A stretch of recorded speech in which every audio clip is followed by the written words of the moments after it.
America. Welcome to M's Gems, where I tell you all about the gems that I come across. Today, we're talking about Sony's 24-50 2.8mm lens. So I bought this lens at the beginning of May, and lucky for me, I had 8 weddings, 11 shoots, and 3 productions, so I really got to formulate a good opinion about this lens.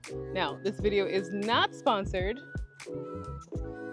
Sony, Leica, Profoto, 11 years in the industry. I think I should have sponsorships by now, but you can DM me later. Anyway, back to this lens. So I primarily shoot weddings and commercial editorials, so I need something that's flexible. For 24mm to have large group photos and family photos, to 50mm to do nice portraits and detail shots. This is that girl. I wanted something that was lighter than the 24-70, and don't get me wrong, that lens is a workhorse, but it's heavy. Like, your girl's got carpal tunnel, and if you're not doing your stretches now, please do, because it's a thing. But I needed something that was lightweight and flexible to do both the things of landscape and portrait photography. Recently, I took a road trip to Seattle. I'll probably do a video on that later. No. I recently took a road trip to Seattle, and I really got to test this lens. I was there for a shoot, and I knew I was gonna be hiking and running around up and down a mountain, so I just wanted something lightweight. So I literally brought Sony A1, one lens, a 24-50, and a flash.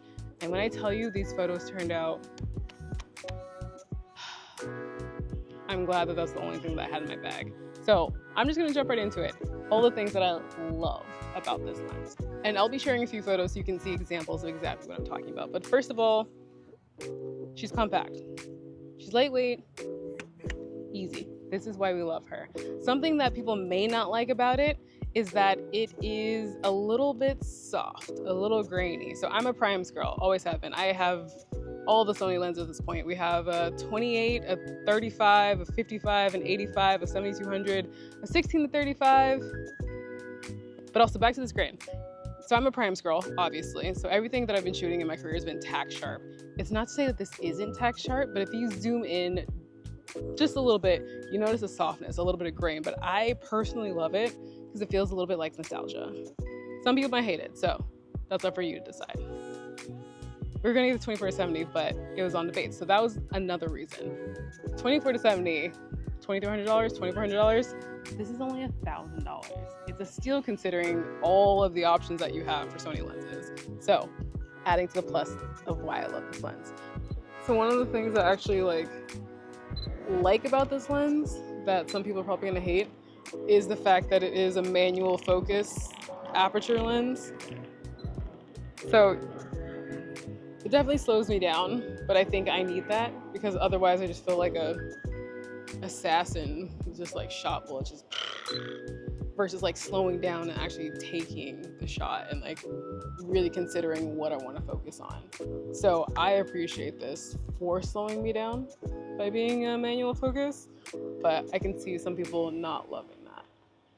But for me, it works. I appreciate it. Some things I don't love about this lens is, first of all, this lens hood. This is the dumbest thing on the planet. One, because it doesn't really do anything, but also when you're shooting at 24, you can actually see the lens hood in the photo. Which leads me to the next thing I don't love about this lens.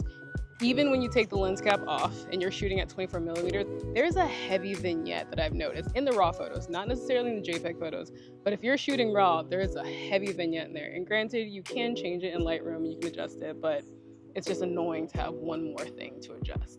So, second reason that would take a point off for me. Last thing I noticed, this lens struggles a bit in low light. My reception photos were absolute trash because we were just really struggling to get a focus point where I can actually see what I'm shooting at and grab it. So, in an ideal world, I would love like a 24-85 1.8 Sony. That would probably do it justice. But overall, I give this lens a 9.2 out of 10. It's small, it's lightweight, it's versatile, it's fairly inexpensive considering all of the other lenses that you have. And I don't think that it's cons of, the vignette, the low light struggle focus, and the stupidest lens hood I've ever seen in my life. I don't think that's enough to not get it. So, did I convince you to get it? Let me know in the comments.